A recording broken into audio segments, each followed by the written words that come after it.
This is The Stuff Dreams Are Made Of. I'm writer-collector Ryan Condal. And I'm writer-collector Dave Mandel, and we are back. Hi, Woo! Ryan. Yeah, no, come on. What is it, season 4, season 11? I don't know where we are, but... Season 4, baby.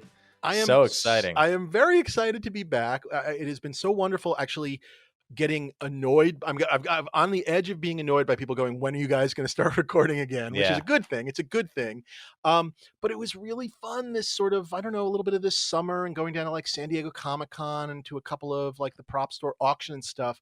And just like getting into like elevators with a guy and they kind of weirdly staring at me and then eventually go like, Mr. Mandel, I'm a real fan of the show. When are you and Ryan recording? And it's been very fun. It's like, I feel like, the fans, all 7 of you, are watching this, and it's been great. No, I'm very excited that we're doing this again. I feel like I've been chomping at the bit to do this, and also I've missed you, Ryan. I feel like we talk more when we're recording. We talk more when we're making podcasts. Exactly. Yeah. We got used to this dynamic, and when we got used to not talking when we were on screen, and then when we weren't recording, I'm like, we're not talking. So this is good. This is, I think, healthy for us as a couple. So yeah, that's right. And it's a good distraction in our very busy lives of making television. So it's nice to have something nerdy to talk about. And, it was funny though, because you were here in the States, and I think we had a lot of big plans to like, oh, you'll be in the States, we'll be together, we'll just record left and right, and of course didn't record a single thing. Not a minute. And now it's like September, we're racing to record. It's good. But you're back. But we're back. We're excited. I will say that I had a similar experience. It's really cool to me how we don't have this broad, crazy wide reach, where I think there's opportunity definitely to grow, because I think we talk about things that people are interested in. But I will say the collectors really listen to this show. I don't know a lot of hardcore collectors that are into this that don't listen. And I think that's really cool. And that's how you build out from a base. And I definitely got a sense, and hopefully we'll do a little more of this year. And we've got a couple of, I think, some really interesting shows for the season that we've been thinking about, where the times where there'll be days like today where we do get very specific about prop stuff, but there are some times where we are talking just about collecting in general. And I feel like there are people who are not into props, but are collectors of whatever it is that they are, passionate about, that have really enjoyed sort of when we talk about collecting the grander scheme of things, about the hunt and just those aspects of things that I think all collectors can connect to. And I think we've got some good, I think we have a little bit of both coming up this season, but tell a collector friend, even if they're not into props, I think they can find something here. That's been the response I've gotten, which has been really nice. So that's been and we have an exciting season come up. We have a lot of great plans. There's an big auction coming up that we're gonna do a page turn on and talk about. We have a couple of cool, exciting guests lined up. Yep, we're going to deep dive again. Obviously, we're going to deep dive on another fan favorite, and obviously, we'll kind of keep you apprised of what's going on in our own collections. But let's get into it with what's new in props, as we like to call it here on the show. And there's kind of I guess I'll start with the sad point that becomes sort of a very, I don't know, I think it's going to be a very big thing, which is very sadly, and I don't have the date in front of me, but very sadly, Greg Jein, who was a wonderful longtime special effects model maker, passed away. And I think some people that are hardcore collectors know the name, maybe movie fans know the name, but what maybe you didn't know, or maybe you did, is he was a collector himself, with a legendary on some levels. I mean, I feel like even people that have gotten an opportunity, which I never did. So in this case, Ryan, you and I are in the same boat. Neither of us were ever invited to his house, as opposed to the Lucasfilm archives, which obviously I've been to. I'm there right now, broadcasting from there. But not even people I feel like who got to visit Greg Jean's house had no real sense of what he had or what else there was. And very sadly, he passed away. And what's been fascinating a little bit over these last couple of months was, and talk about Dave. I mean, before he was a big collector, but he's prop royalty. I mean, actually, worked on he's supply everything. side. Yeah. Yeah.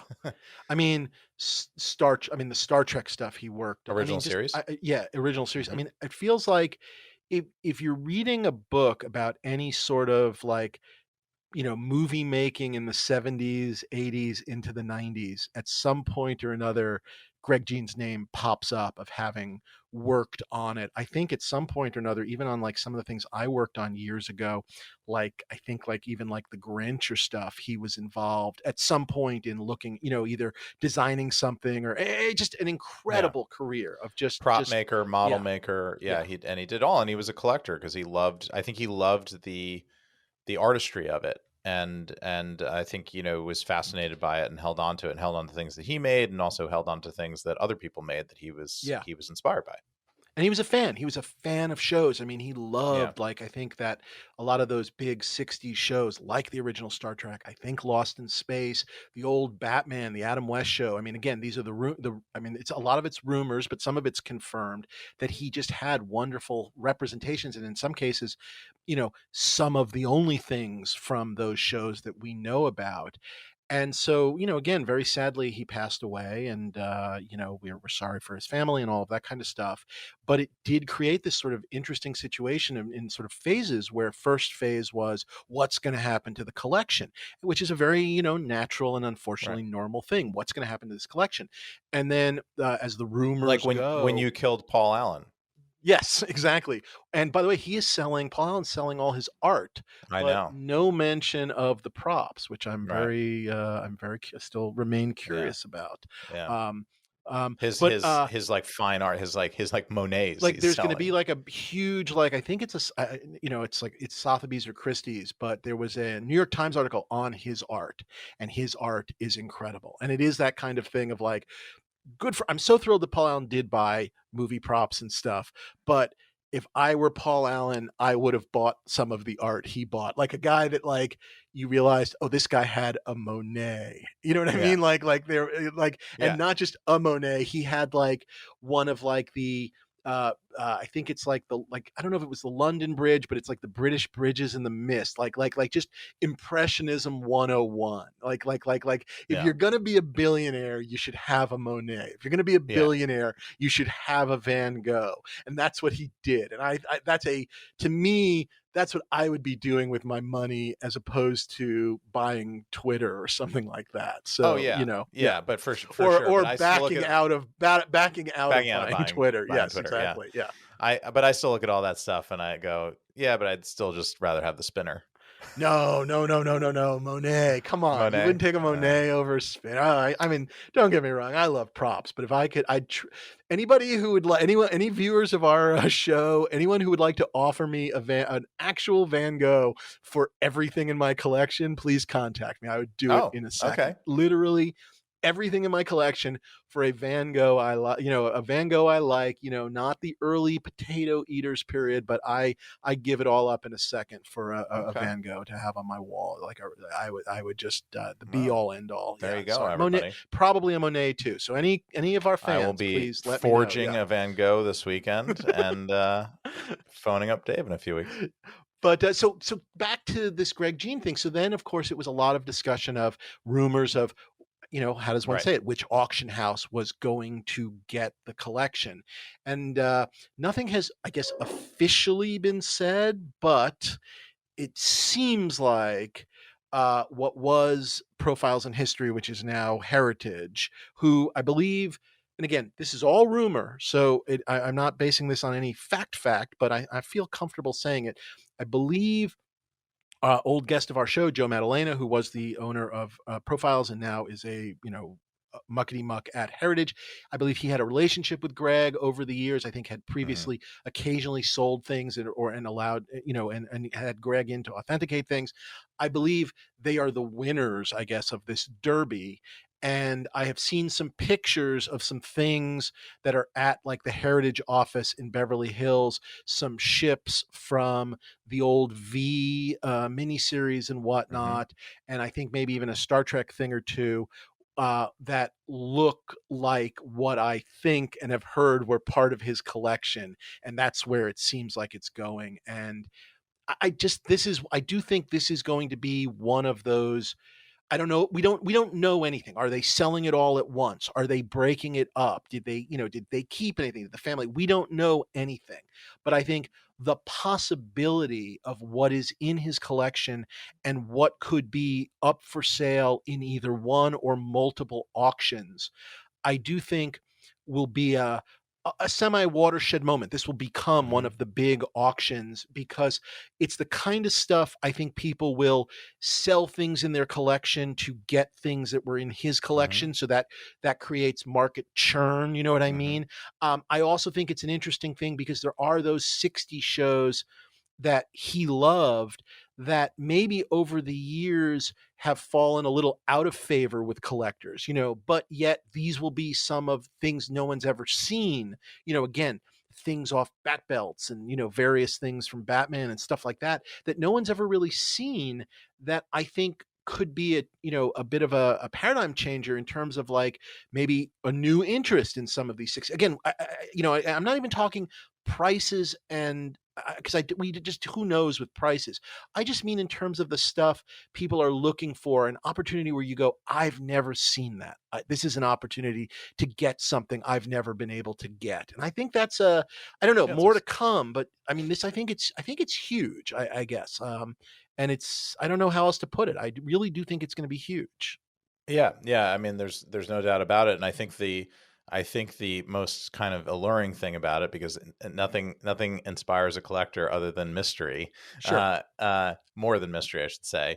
Uh, because he was so kind of private and quiet, nobody really knows what he had, or people know some things that he was said to have had or that they had seen. I mean, I only, he's a legend. I met him once at Monster Palooza. I was introduced to him by a mutual friend of ours.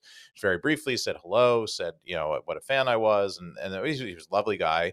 That was it. But there weren't a lot of opportunities to interact with him, and he was kind of very quiet, so people just don't know what's in there. So I think some of that is going to be a big surprise when Yeah. when it's revealed. So that in itself is kind of a an alluring mystery. I'll tell you something interesting. This is my only little story with him, and again, it's not even actually prop related, although it's collecting related. So years ago, and you know this, Ryan, but our audience may not know it. I was very fortunate to be friends with the late Dave Stevens, the creator of The Rocketeer. Yep. He was good friends. I got to know him through my friend Kelvin Mao, who we've mentioned, friend of the show. And when Dave passed away from cancer far too early, as far as I think all of us are concerned, um, one of the things that Kelvin and I did was help his family at the time get The Rocketeer back into print, and that included a couple of different versions, a regular version, a deluxe version that we got to interview a lot of his former like coworkers and friends and people that assisted on the book, both officially and unofficially, and really tried to put out sort of these definitive versions of the Rocketeer books that Dave would have loved. And one of those projects was what became the first of what IDW and Scott Dumbier, who created them, calls the artist editions, which are books printed the full size of the original art with high color scans of the original art. And in a perfect world, they are complete, and you are basically paging through what it would be like to hold a piece of original comic art, but in this case, the whole Rocketeer. And Dave, at that point, when he passed away, had given away, maybe sold only a couple of pages. And I can't remember the exact count, but it was something like from the original Rocketeer story, there were like 4 pages missing. And we then managed to track down 2 of them, and then 2 were missing. And like I said, over the years, as there have been new additions, we filled in. And at some point, Scott Dumbier reached out to me. He had tracked down another page, and it Oh turned wow. out it was Greg Jein. Greg Jein had one of the Oh, missing amazing. pages. I believe he had done some miniatures on the Rocketeer movie. Had gotten to know Dave somewhere along the way. I don't know whether he bought it. I don't know whether it was gifted to him. Not the point of the story. But again, that's the collector Greg Jein was. He had one of There the you go. missing Rocketeer pages, was kind enough to let us make a really good scan of it and therefore fill it in, so the book now has that page in it. But I mean, I don't know that. I don't know. In a nutshell, that's who Greg Jein was in a great collecting way. Yeah. Is he a comic art collector, or was that just because he worked on that film, or we don't really know? Here's a wonderful thing to say. Who knows? So for me, not only am I excited about the props, but yeah, who knows? Maybe he has other comic art pages. I guess to be TBD, to be determined. I don't know, but I know TBD. I mean, this sounds like this will be sort of a funny thing to say, but I think this is something we're going to come back to throughout this season. We'll be talking more about what we're hearing, and maybe we'll get someone on from one of our old Profiles Now heritage friends, maybe to talk about, when they're ready to talk about it, but also the build up to it. I think, again, I just think it's going to be huge. I don't know how else to say it. So it's something, it's percolating in the background, but I think it's kind of cool. For sure. Other excitement in what's new in props. We have a new sponsor, which is very, very, very exciting. We do, and you're never going to believe who our sponsor is. I believe if we gave our audience 1,000 guesses, they would never guess. But here it goes, everybody. Enjoy this. Support for the stuff dreams are made of is brought to you by Manscaped. That's right. Our new sponsor, Manscaped, who is the best in men's below-the-waist grooming. Their products are precision-engineered tools for your family jewels. Manscaped, that's trademarked, Performance Package, the ultimate men's hygiene bundle. Join over 6 million men worldwide who trust Manscaped with this exclusive offer for you. 20% off and free worldwide shipping with the code PROPSPODCAST. That's the code PROPSPODCAST. Just enter it at manscaped.com for 20% off. And if my math is correct, that's about 12 million balls. I think that's a joke. Give or take, because people do lose them from time to time. But yes, I would say that's a fair estimate. But it is very. Here's the thing I'll say: it's very important for you, our audience, to go and basically you put that code in, and we're going to get the credit. And so that's a sponsor. Yeah, that's like a real sponsor. That's a product. We need you to rise to the occasion. I will be honest, they want us to talk a lot about the usage of it. They sent us like a nose trimmer, which I have used and is my favorite thing in the world because I'm obsessed with nose hair. And I actually, I know we're supposed to be talking about the other part of it a little bit, but I don't like nose hair, and I'm obsessed with, as I have just turned 52, I am very obsessed with getting rid of nose hair, and I grows love all in the the wrong nose direction. hair thing. Yeah. Yep. But the other thing I will just simply say, the manscaping part for the lower nether regions, I'm very excited to announce I'm growing mine as long as I can so I can really dig into this product. So that is my promise to you, the viewer. I'm really just letting it go, and we're going to dig in. I think it's going to be really exciting. So that'll also be percolating this season in the background. Just know at all times, I am just growing the hair basically down there to really begin to dig into the manscaping world of that. So that's exciting for you, the listener. And you can take that image with you all season long. 20% off and free worldwide shipping with the code PROPSPODCAST at manscaped.com. So thank you, everybody. Yeah. A different kind of prop, I think they would enjoy that. It's like you take good care of your props, you treat them right. Isn't it time to treat your balls right? Your manhood right? Yes, exactly. Your most important prop is those props. Yes. All right, Ryan, you are not going to believe this. I cannot believe this. Not only do we have one sponsor, but we actually have two sponsors. My goodness. That's how great and mighty the Stuff That Dreams Are army and empire has grown. Yes. Two sponsors. That the fine people at Prop Store are back to sponsor season 4 of the podcast. And we've got our old pal Chuck Costas, VP of Business Development and Marketing. Is that your title, Chuck? VP of Business? That is my long title. Very nice. Very nice. Thank you for having me, and thank you for allowing us to be your sponsor once again. And that's exciting because our other sponsor is Manscaped, and you're here to tell everyone about the new Prop Store pubital area groomer, correct? That you're moving into that business, yes? Frozen or just stuck? We'll never know. Stunned. This is what you pay for. This is good money that you're paying for this ad. Let's talk some props. Yeah. All right, let's talk some props, Chuck. What do you got to tell us about this year? First, I wanted to sort of recap last year, Dave, because we had a big award, and I actually want to use this time. Thank you for again having me on to actually present Ryan, virtually at least, with his official award. I don't need this. I don't need this. Go on. Yeah. Yes, you do. This is what you're wasting my time with. Go on. Well, just to recap a little bit for those folks that didn't follow the last few episodes, but it was a really sort of tight battle, and we really appreciate both of your efforts throughout the year. But ultimately, Ryan was the winner of the Dave 10, Ryan 10 contest.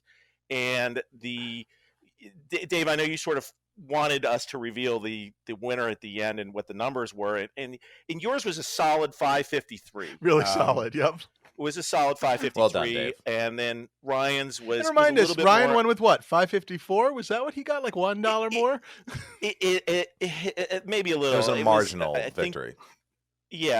Well, his number I tallied at 8611. So a little bit more, but it was a solid. Both of you got numbers, which I thought we were very happy with the fact that both of you actually got people to vote for you, and that's success in and of itself. It's only 16x, Dave. I got a medal of participation, is what you're saying. Do you have my medal of participation to present to me? We could not actually afford to do it for the $553 that you raised, but we were able to actually. What shitty number do I need to break to get a medal of participation? Like 750, 1,000? What? We might just think of it as I guess percentage of maybe what Ryan gets next time around, and maybe Ryan can. I'll break some off for him, Chuck, and we can get Dave a participation medal. Yeah, take some off my winnings. Maybe a ribbon, maybe doesn't have to be a medal. Yeah. Maybe just a ribbon, something I can send my dad. No, okay, fine. Maybe go on. A recycled paper certificate of participation. Yeah, maybe we could print something up. That's on that's the not back too much. of a different company's COA. On the back of mine. Yes. Manscapes, maybe. Yeah. I don't know. Maybe Manscapes. But Dave, I felt really bad afterwards because I really wanted you to win, and so I did think about a few different ways that we could sort of look at the numbers and sort of get them maybe a little bit closer. And one thing I thought that had changed since last time we talked is the exchange rate between the U.S. and the U.K. has significantly changed. And we also talked about the fact that we had some people that maybe didn't understand that you couldn't use the code when you already had a discounted item, and so we took those out. Maybe we can add those back in.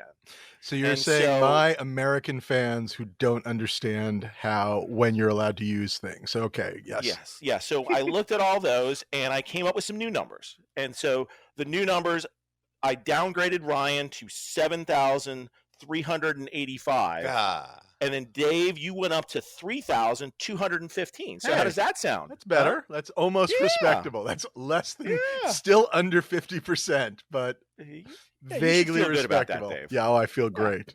I feel great. Yeah, you should, Dave. But but this year, you've got your chance to come back, and we'll talk a little bit more about the contest and how we're gonna change that around a little bit this year. We're proud of you. Whoopee. Yeah. All right. So what you got, Chuck? It's gonna be great. What do you got? Well, here it is. So I am wearing a Dear glove. Lord. Are you wearing a glove? Yes.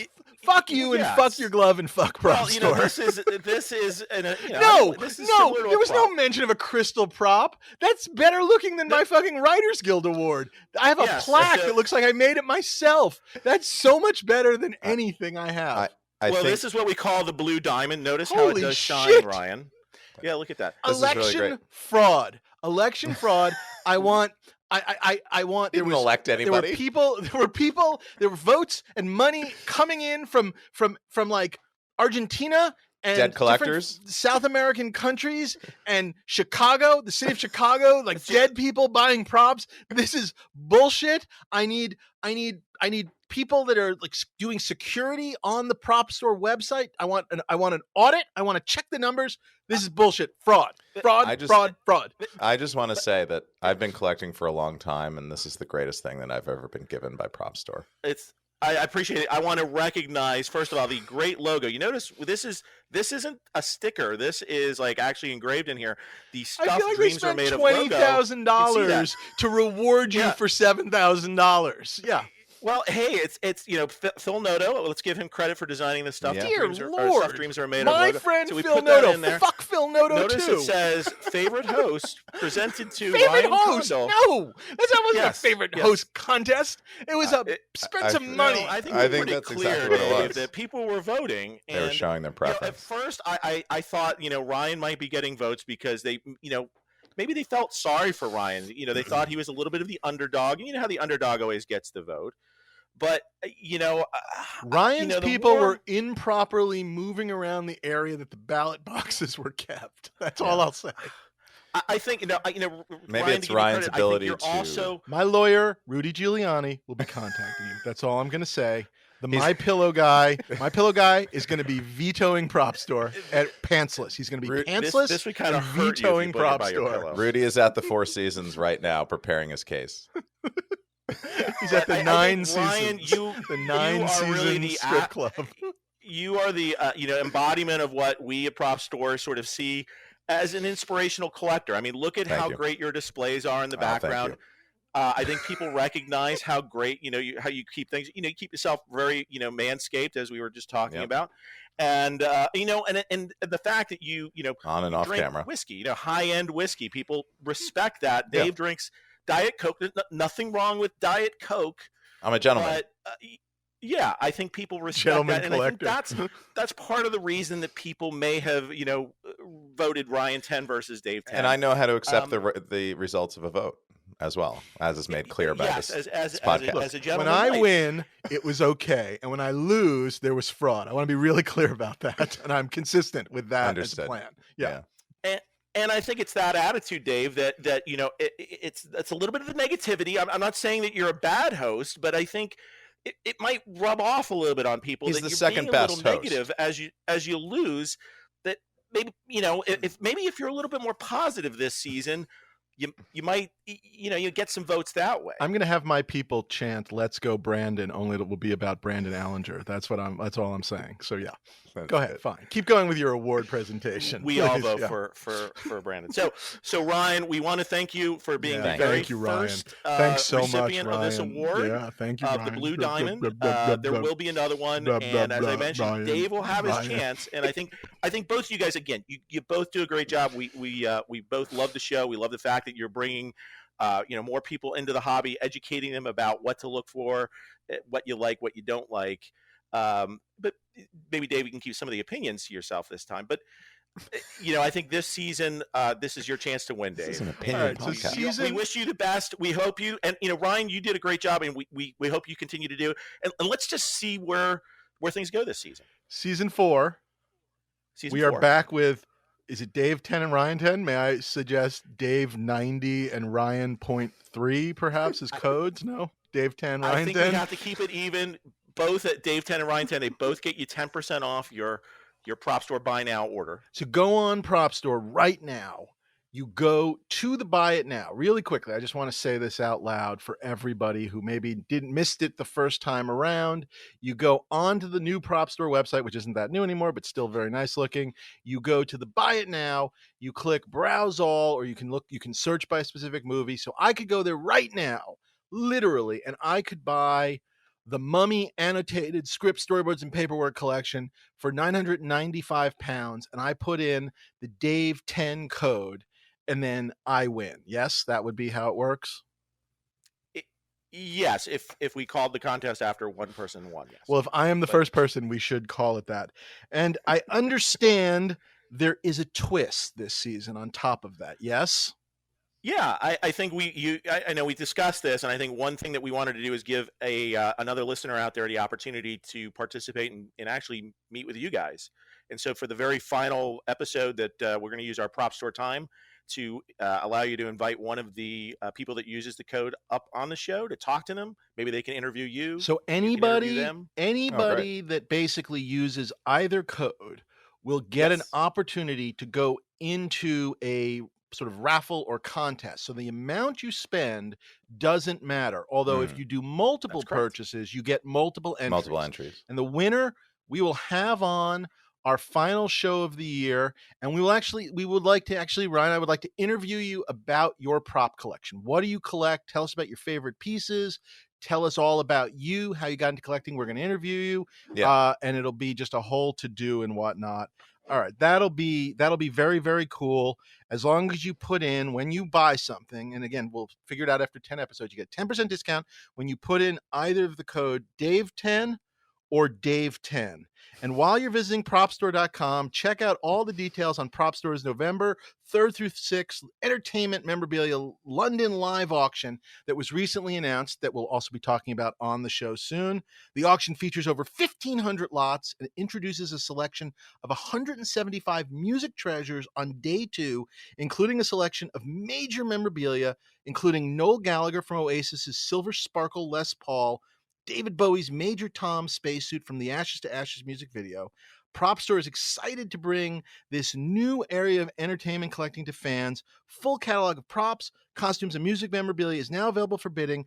Register and bid today, but actually don't bid on any of that stuff. Go onto the website to the buy it now, and remember the codes Dave10 or the other code Dave10. Very good. Thank you. Maybe, Chuck, at the end, we could have, if there's anybody that actually uses Dave's code, we could just have them on and find out why. Pity guest. Well, I think we could probably invite all of them on, based off of last week. You'll just figure out it's me. We could fill it's just me buying with my own code, basically. It'll be like, here's our guest, Dave Mandel. I'll just be in another window. And then the two of us are going to yell at you, Ryan. Yeah, it'll be just you with a mustache. Evil, like the goatee. Mirror Universe, Dave Mandel. Yeah. All right. Thank you, Chuck. Fantastic. Really thank you, Chuck. Great trophy. Really great contest. Yeah. Hope you get one next year, Dave. Please use the most secure art shipping service you can and send that my way, because I can't wait to get it. I want to see that behind Ryan for the entire season. I need it sitting like on either like over his shoulder, like on top of the cabinet or something. Just needs to, or like a halo. I'm going to have right a suspension built right here, so it just floats. Could it lower down and then let it rise? Sparkle in there. Yeah, really. Like sort of the Holy Grail appearing above you with like a blue light and kind of like, it's going to really tie the room together. Yeah. What else is new in props? And Ryan, I'm sorry, but this is really the new direction of the show as far as I'm concerned, is me hitching my wagon to you and House of the Dragon to make this podcast as popular as humanly possible. Let's do it. Man, the show premiered. That is what is new in props. It is fucking great. Thanks, I man. fucking love it. You were kind enough to let me read the first 2 episodes, which I did read back in the day, and then sort of remembered just enough, but that I could still watch it and whatever. We just had episode 6, 5? I'm lost in how. Yeah, I mean, this is gonna air a little closer to the end. In terms of where we're recording this, will air closer to the end. But I'm however many in. 6, 7 is up this weekend. So we just had the casting change, which at this point everybody knows. So I'm not saying anything that we're not. And it's just great. Becky and I are watching it every Sunday night. We're actually watching it almost linearly, which is, I know, a big no-no in these days, whatever. But it's great. Just loving it. We actually accidentally let the kids watch the first episode, and that was a giant mistake, and that was that's not a bad repeated one again. Yeah, that's a bad one. Well, we were like, there's kids. There's kids. It's gonna be there's kids. There's a little girl princess. This will be fine. And just terrible. It was parents. for a little while. Yeah. But really, really good. And then everybody great, everybody incredible. But fuck me, Matt Smith. I mean, holy shit. He's very good. Yeah, he's very good.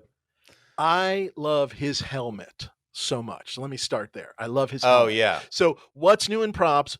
When can I get that helmet? When can you get the helmet? Yeah, that's honestly the props are jumping out at me left and right in a wonderful, not hitting you over the head. It's not about the props, but boy, are they already memorable. And I love seeing, the precursors, or I guess technically they're recalls, but they're not recalls because they come first. So like if people listened early into an earlier episode, I'm assuming the thing you were talking about that you had to get from the original show was maybe the Hand of the Kings. Was that one of the things you guys had to get to make? We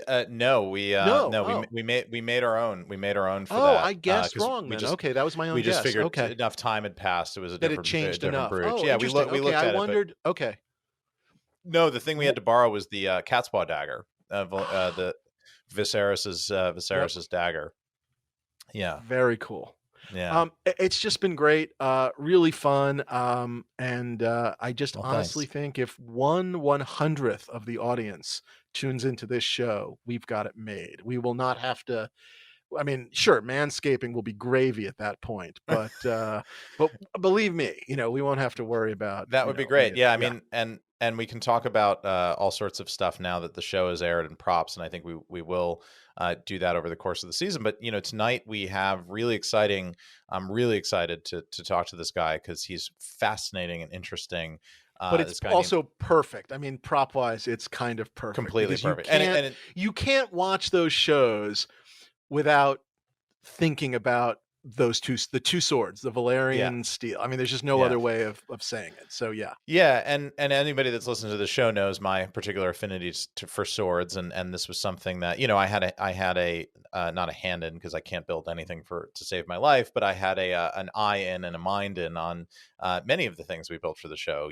Dragons and dragon eggs and sets and all those things, but particularly with the swords, they were those two, Dark Sister and Blackfyre, the Targaryen ancestral swords, were really important to me to get right, and I wanted to kind of go outside of the film industry a little bit to have those designed by a person who actually makes swords and is steeped in the sword world and not in a film world, to bring something a little different over to the film side. Not to overdo the pressure, just really quickly, the importance of those swords, the history of those swords, then and what happens to them, depending on where people are in the various stories and whatnot. These swords are mythical, and we'd never seen them in the original show. Correct. They are gone by They're that lost, point. yeah. Yes. Yeah. And so in the sort of sense of having never seen them, there is this wonderful prop pressure from a showrunner side in a way, because you as a fan want to do justice to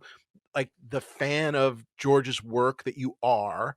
As the show creator, you want to make something that is special and memorable for the show. And then probably somewhere as the prop collector, you're also thinking like, well, one day maybe you'll be lucky enough to have these in your collection. But that's a lot of wonderful pressure. And also as somebody who has worked on a shitload of things, but as you like to make fun of me, never kind of, I never get to do anything I never get to do anything fun. I don't get to do ray a lot guns of those. And swords and no great shooters helmets with dragon wings. Yes, exactly. Yeah. Fuck. I mean, really cool. Pressure filled. Did you feel the pressure, or is it self-generated pressure? Yeah, I mean, look, there's so much pressure around the show in general that I think the sword making was just sort of fun. That's actually cool. That like something that you actually could almost escape into a little bit. In a good way. Yeah, exactly. It's fun because I, it's that great thing about working on a television show, especially at this level, where you just get to work with amazing artisans that are at the top of their game wherever they are, and you get to look brilliant because you just say, oh hi, this is the best swordsmith in Europe. He's going to come work on the show, and I just trust him to do something cool. And I'll do this and that, and I'll say, oh, I like that, and I don't like that. But I was very much playing the George Lucas role in this, which is just hiring somebody great and then trusting them to do something awesome, and imbuing them with the independence and freedom that stirs and nurtures their own creative juices. So what I wanted was I wanted two really interesting swords that had a history and implied a bunch of things through the design of them, and that also fit into the existing world of Game of Thrones as it's been established, but a little bit different. Get a chance to suggest the other time, I mean, even before your show, that get to suggest pre the conquest of the Seven Kingdoms, because they are these old swords that have a connection to the Correct. old. They're ancient heirlooms, and what does that mean, and what should they look like, and did they always look this way? And those were all, I mean, we'll talk to Peter about all that, because I think that factored into his making. But yeah, I wanted to he will tell you, but he is a professional swordsmith who makes swords for a living. He does museum recreations. He actually works, not just a sword maker, but a student really of sword history, of the history of swords. And when the Leeds Armory gets a new, I don't know, river find that is some Viking sword that they pulled out of a bog in Scotland, Peter is a guy that they call in to analyze it, draw it. He will do things where, by the way, one of the great things about climate change is, as it gets hotter and hotter, and there's no water anymore, we get to find all these great swords that we'll have for end of days. So yeah, that's really good. But no, he's the guy they call, which is insanely cool. And he, most of these very ancient swords, the leather and the rope, all the organic materials are long gone. So he will go in and actually figure out what it might have looked like. The steel is there and bits and pieces, and sometimes it's more preserved than others, but he goes and figures out, where's the point of balance on the sword, and how big did the hilt have to be, or the pommel have to be, in order to balance the sword. And he kind of recreates it, or does this idealized recreation of it that sometimes will be displayed in the museum along with the original. Sometimes he's making it for collectors who just love this particular sword that's in a museum collection. They want a replica of their own that's real steel and made. But he works at a forge. He makes pattern welded steel. He makes Valyrian steel. He folds steel. He makes all the hilt furniture. It's just incredible. I mean, he's an infuriatingly talented artist. I mean, I love meeting these people that he has so many skills, because he's not just making blades. He's an artist and a designer who can design the sword, and then knows how to work with leather and wood and carve it, and carve steel and cast steel, and work in precious metals, silver and gold. It's what I loved about him as somebody, just as a viewer, a prop collector, but a viewer, is, as a fan of Game of Thrones, when you get to see these things for the first time, and then you see them throughout the course a little bit, they are so, your eye is drawn to them. They have so much history to them, even just looking at them, that it is that perfect coming together of prop and story of show, and then some other level of, perhaps, just like, as you put it, the real sword making and sword history, not the history of Westeros, but like just actual, like the history of folding metal, and like our actual real world history. It's all there in a prop, and there's something that is a wonderful thing, that props like that exist, but this is another one of them, and it is really one of my favorite things about the show so far. After the writing, actually, my two favorite things. Number one, I do really love it. The casting's wonderful. It's just great. I'll gush more. My true favorite thing about the show, though, I have to tell you this, and I think our audience, hopefully, let me know if you do agree. After the episode airs on HBO Max, if you watch it, there's like the little interview with you, and sometimes some of the actors, and some of whatever, and we get to see you kind of talking about the show. How tired you look in all of that footage. It is my favorite thing in the world. My friend, you are a handsome guy, but just giant bags under your eyes. Yep. You look exhausted. And I look at that and I just go, that's show running. That's a filmmaker. That's my favorite thing about the show, is how tired you look at the end of every episode. Like exhausted. But no. And that was done back in May. So imagine how I can't even imagine for the next season. But but no, even right now you look so much more rested. But I guess that's because you're just you're digging into 2 right now, right? You're I'm drunk. Writing 2. Yeah, that too. Anyway, these things, they jump out at you, these props, and just when Peter, no better first guest for us this season, I think, as we begin to ride your coattails. So very excited. Let's do it. Yeah, let's do it, and let's bring him on and talk to Peter Johnsson. Very warm welcome to swordsmith Peter Johnsson. I learned, don't call him Master Swordsmith, because it makes him uncomfortable, even though is that his official title, Master Swordsmith? I tried to give him the title, and then he said he will explain it. But I will just say that of the 4 people actually in this podcast booth, he is probably the best sword maker of the bunch. He's right now. Definitely at least the second best sword maker here today. Yes. Yes. So welcome, Peter. Thank you for joining Peter. us. How are you? Hello. Thank you for inviting me. It's great to be here. Thank you. We're thrilled to have you, but also we are big ratings whores, and we are just excited to have anybody from the show willing to come on. And so just know you were the only person that Ryan, who is really technically everybody's boss, and he said, will you please come on my show, hint, hint, or I'll fire you. And everyone else said no, but you said yes. So thank you. Thank you very much. Yeah. and now you get to keep your job, sir. Thank you. Yes. That's wonderful to hear. Yes. So I mean, Peter, we set you up a little bit on the other side, but can you describe for the audience outside of film and television what you do, what your job is? Yeah, I call myself a swordsmith because that's what I do for a living. My background is illustration and design, but since more than 20 years back, I've been a full-time swordsmith.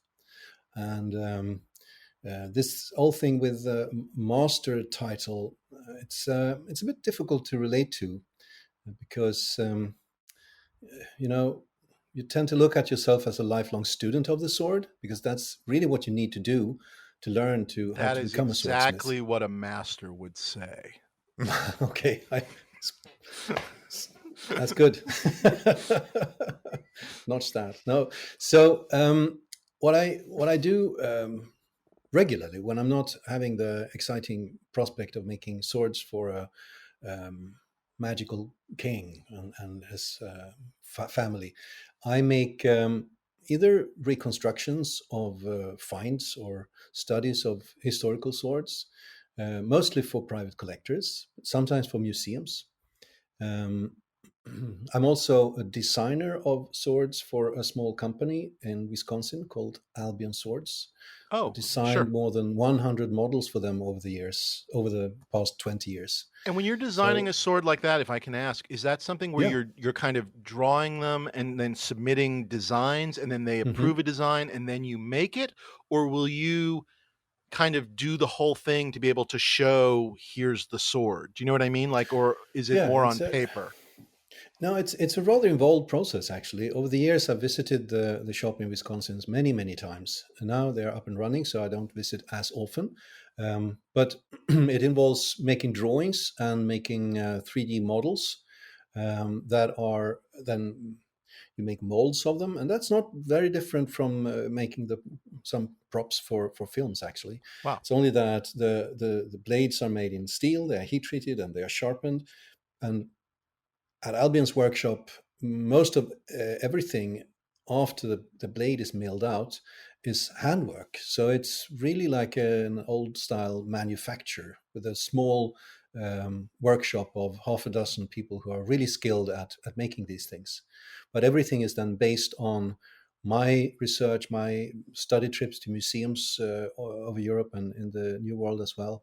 So documentation of originals is really at the core and the very basis of this.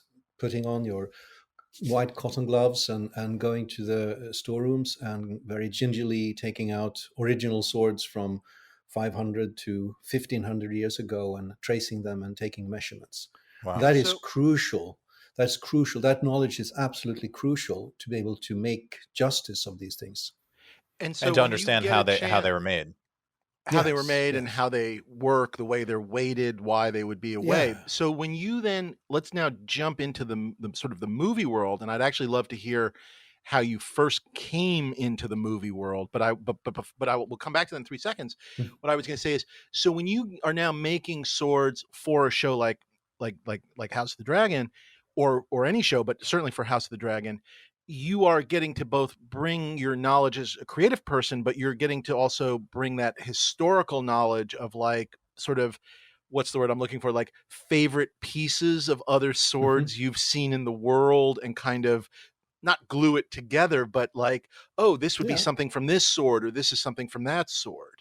So is that, it's not far from it, actually. Is there something like when you think about the swords on the show, like where you can say, oh, I base this on X or Y in like the in real history? Are there things that jump out at you now? No, that's really a very good question, because first of all, I know it's a good question. I mean, of course it is. I mean, we've been working on this interview for like 6 months. I mean, we do our work. You've done your homework. Yeah. Thoroughly. I'm what they call a podcasting master. That's kind of the term I like to use. He's a lifelong student of the podcast. He's a professional podcast. He's been doing this for so long that he's now losing a lot less money making this podcast than he used to. We're only losing about $500,000 on each episode of Stuff Dreams Are Made Of. So that's really great. Yeah. I may continue the path of the swordsmith. You should. Well, no, but the thing with making the swords for this show is that it's a story in a world that is, well, it never existed, except when you tell the story, all of a sudden it comes to life. But it has a history of its own, and that's absolutely crucial. So when you make a reconstruction of an archaeological find, of course, you want it to be as close as you can ever get to what you believe the original looked like when new. But you can't really do that with swords that never really existed. Right. You have to make something that looks right in this world, in this story.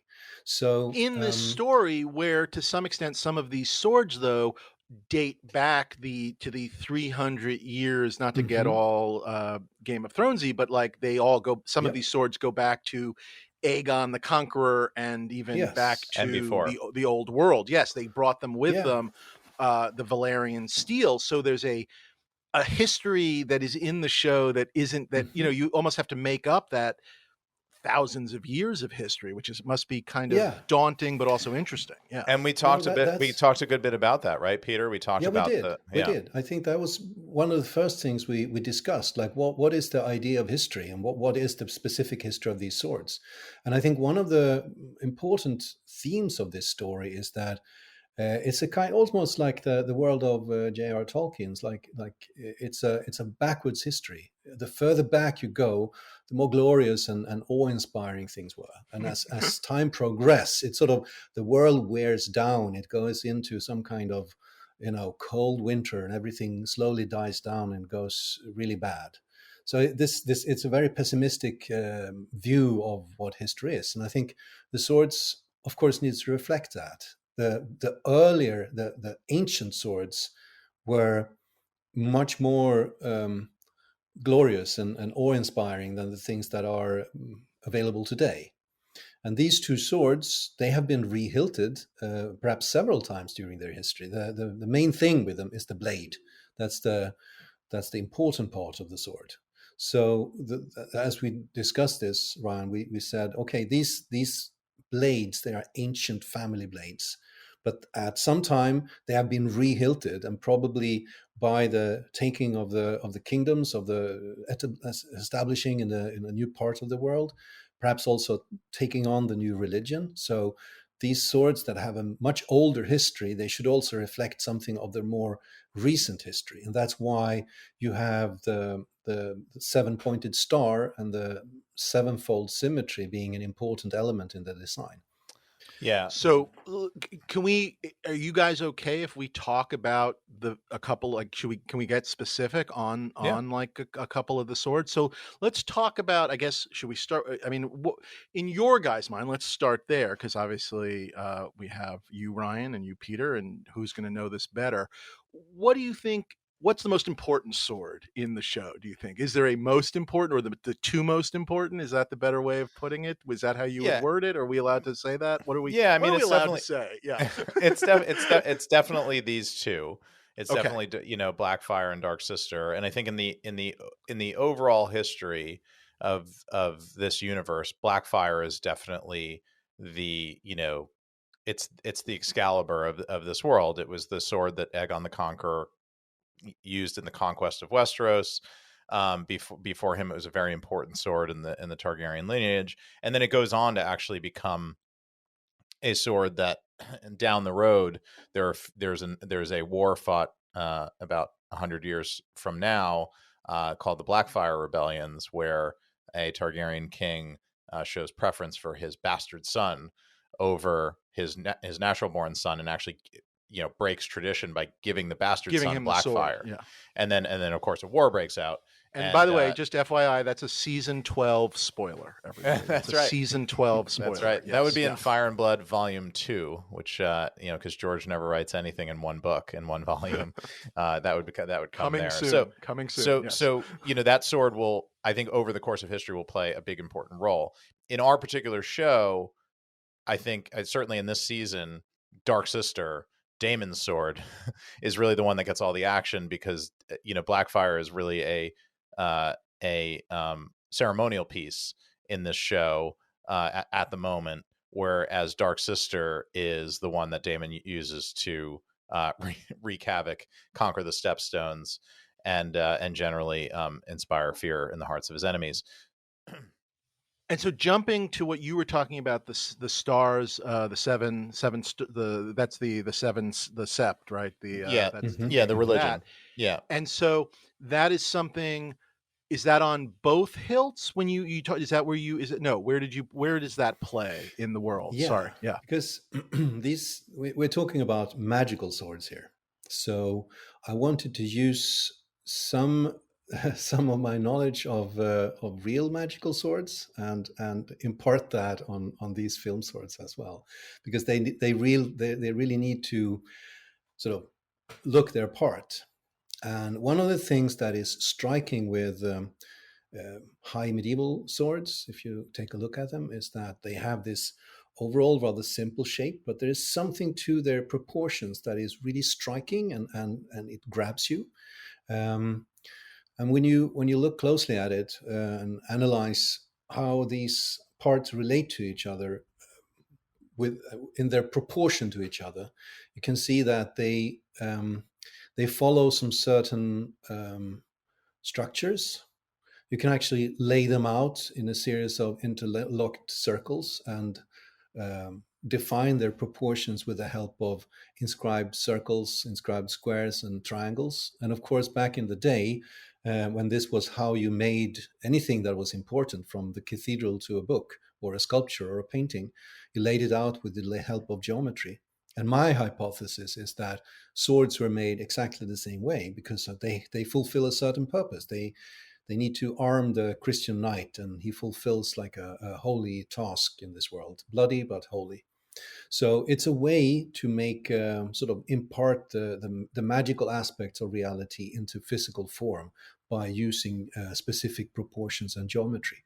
And I like that way. I mean, I think that thinking. I was just gonna say that kind of goes all the way back into like the Leonardo notebooks, like sort of the perfection of what he spent his entire life trying to square the circle, but that Vitruvian male, but like the perfection of the circle, and so by fitting a sword into that circle, you get this sort of holy balance of some sort, which is a very natural, but also, as you say, magical, which I think is really cool. Yeah. It becomes like you make the sword into a key that fits into the secrets of the world, like, and you can unlock power with it. It's really a way to charge it. And in the medieval way of thinking, I mean, science and magic and craft and art are just different sides of the same thing. And that's why I thought to use this method of design when developing these two swords, because they would have been made by. Oh, I was just going to finish that thought. Sorry, please. So they would have been made by the artisans, the maesters of that world, who would have known about these things, who knew about the deeper secrets of the world. And if you're to capture the power of a dragon, you need to know the principles of how a dragon works and the principles a dragon follows. And that's a chaotic power. It's a power that overturns reality and changes it. So by binding it through these kind of geometric rules, you can somehow dominate it. And that's exactly what the dragon riders do. So I think it's really crucial that their swords also express this same will of defining and dominating reality through very sort of deep, specific rules. Yeah, and so, George never really, he hasn't been too specific about it, but it's hinted in the text. So when he writes about this, that this steel, it's called Valyrian steel. It's some people also in a more ancient way refer to it as dragon steel, and it's been implied that because George always says that the reason that Valyrian steel is it's essentially priceless in the Song of Ice and Fire story, the main story with Jon and Tyrion and Dany, because there are only a few hundred blades left because the spells to make Valyrian steel were lost in the Doom. But it's also hinted that if there is magic in the making, but part of the making is to be made in Dragonfire, and of course in that world, Dragonfire doesn't exist of the Dragonfire. until correct. I guess I always wondered, which would make it magical. And perhaps every Game of Thrones fan will now scream at me as somebody who does not know the books even a quarter as well as you do, Ryan. But I always wondered if whatever those swords were, and going back to the origins, if the swords were somehow, the strength of the swords was perhaps how they initially also helped best the early dragons that allowed them then to rule them, if that makes any sense. That at some point dragons existed and they were fierce creatures that were probably killing everybody, and it took a guy with a specific sword or weapon to cow the dragons, that then you could start to train them and make the connection, and that the dragons would only respond in some weird way to a guy that had this magic, like that somehow the domination of the dragons was somehow connected to the origins of the swords. But that is based on literally almost next to no research. That's I want to be really clear about that. But you know what I'm saying? Like that you needed a weapon to initially, like, how did they first beat the dragons? The first something that can dragons. That can cut a dragon. Yeah. Well, yes, that's exactly it. Which is something, obviously dragons have been struck down, and obviously other dragons can kill dragons, but that was almost like the first step to the dragon. Anyway, and again, lost in the mists of Valyria. Isn't also like the how you bind a dragon to yourself is also through a very lengthy process of building trust. So you take care of it, perhaps even from the egg. I agree, but I think initially it starts with a dominance. I guess again, these are my sword theories that a dragon will only initially listen to the guy holding a sword that could. Anyway, this is why these books are so fun.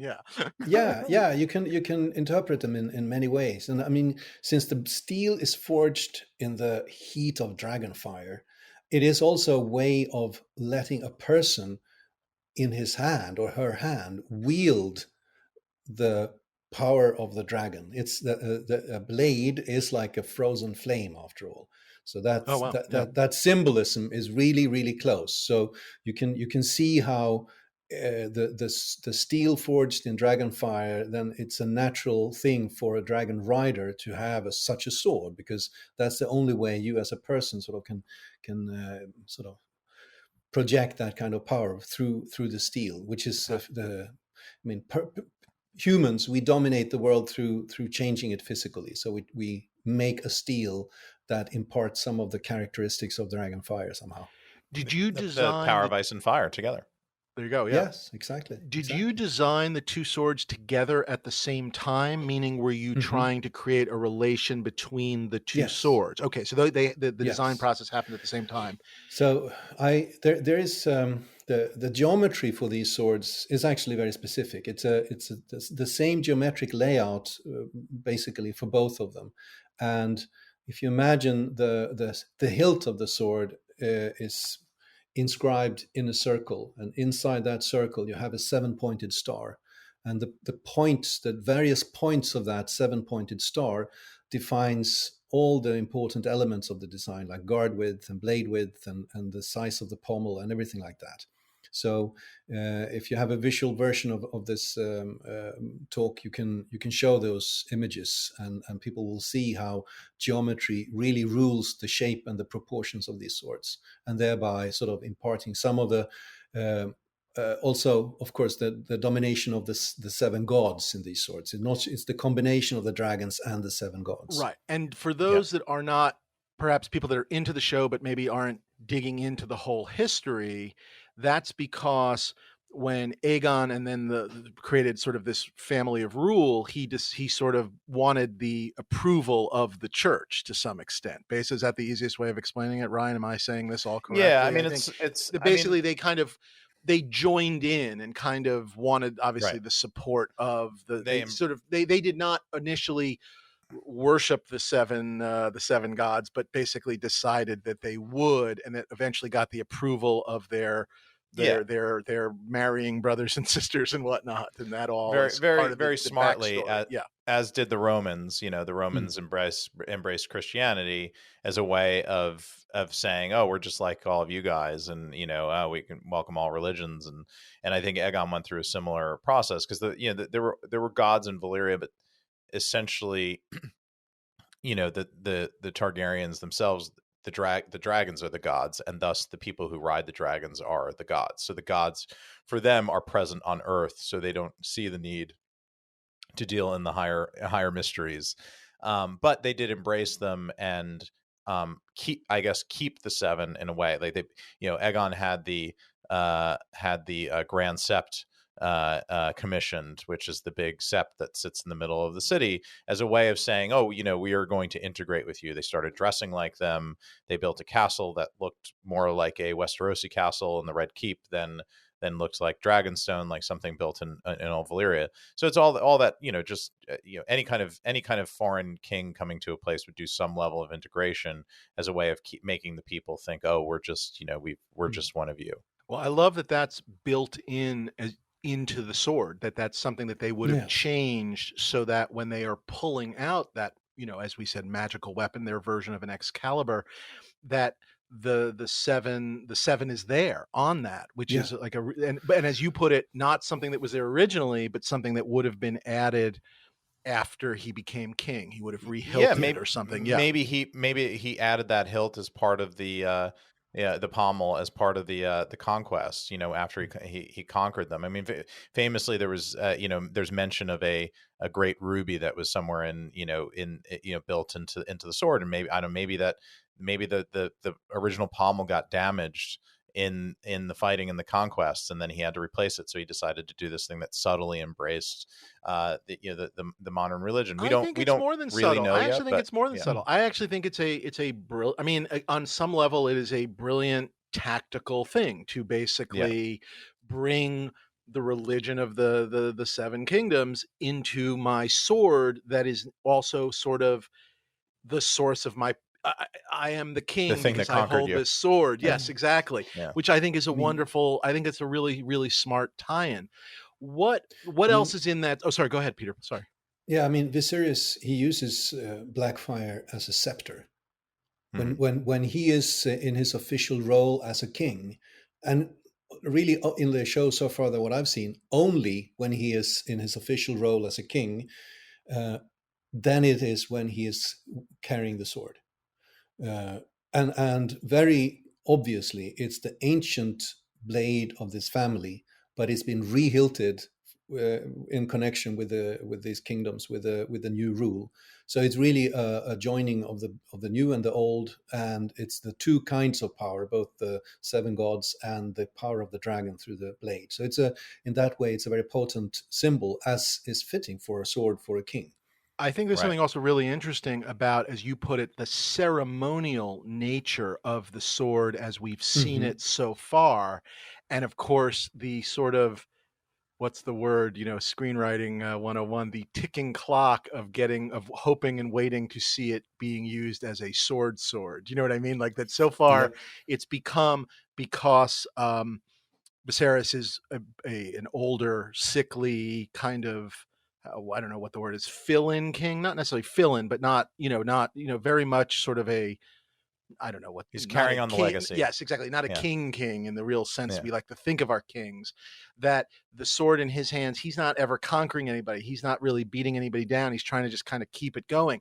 The sword has become very ceremonial. The way we saw like all that ceremonial stuff as part of Queen Elizabeth's funeral. It was kind of interesting to sort of see that sort of similarity. But again, this notion that at some point someone will hopefully get to pull that sword out and actually get to use it, which is kind of exciting. Yeah. It's Chekhov's Valyrian Steel. Yep. Yeah. I mean, it's ever as much a fighting sword as is Dark Sister. It's just that presently in its current role, it is more or less ceremonial. but it's as sharp and as deadly as the sister is. What do you think the other? Oh, go ahead. Sorry, Ryan. Yeah, well, I was just going to say, Dark Sister is interestingly wielded by Daemon, but obviously the name of the sword implies that it belonged to a woman, which it did. So Aegon's sister queen, Visenya, who is the warrior queen who rode Vhagar back during the conquest, and was actually had a major hand in, I think probably a bit more of a hand in the conquest than history has given away. And she was the warrior, the real blood of the dragon. She was kind of the daemon of Aegon's life, and thus needed it wasn't a ceremonial sword for her; it was a functional sword. But of course, she was a woman, so her build and frame would have been different. And it's a long sword, but it's not as beefy and as as heavy as Blackfyre. I mean, it probably weighs a good bit less. There's maybe more of an elegance to it. Yes. I don't know. When I just again from my looking at it, this was where I was going with it, which is Peter and Ryan. What are the other differences? Like when you think about these two swords, like and how they relate to each other? Because again, both of them unto themselves need to be special when they're apart, but then when you come together, what's different about them? What's similar about them? Like how do you think about them? For one thing, both swords, the blades of both swords are very similar. It's really a game again with proportions. So if you draw the outline of one sword and sort of make it more narrow and stretch it a bit, then you have Dark Sister. Or take Dark Sister and make it wider, and then you get Blackfyre. It's really the same geometry behind both swords, and they just have a different outline. One is wider, one is slimmer, and perhaps there is a slight sort of mirroring of masculinity and femininity there. There is also a play with how the dragon motif is visible in the hilts. The king, the sword of the king has two dragon heads in the guard, and in the middle as a rain guard or a cover over the guard, and the base of the blade is a pair of wings on each side. And the pommel on Blackfyre is this seven-sided wheel pommel. While in the case of Dark Sister, you have the pommel is actually a dragon's egg divided in 7 panels. Oh, wow. And both swords have grips that are wrapped with actual dragon hide. That took a bit of looking around to find properly dragon hide. And I rested with the next best thing, which is ostrich hide. Yeah. To get that nice and knobbly surface.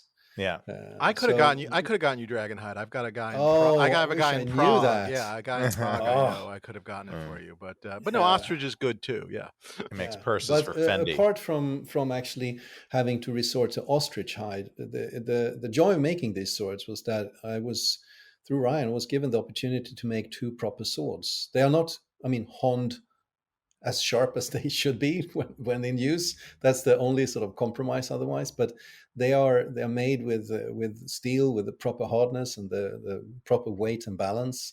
They are both very agile weapons. There's real silver and gold in the hilt. It's like almost half a kilo of silver in each hilt. So they are like proper swords, solidly made. And that was really important for me as a swordsmith. I wanted to make something that if an actor holds this sword and wields it, even if you don't use the hero swords in the stunt fight scenes, when you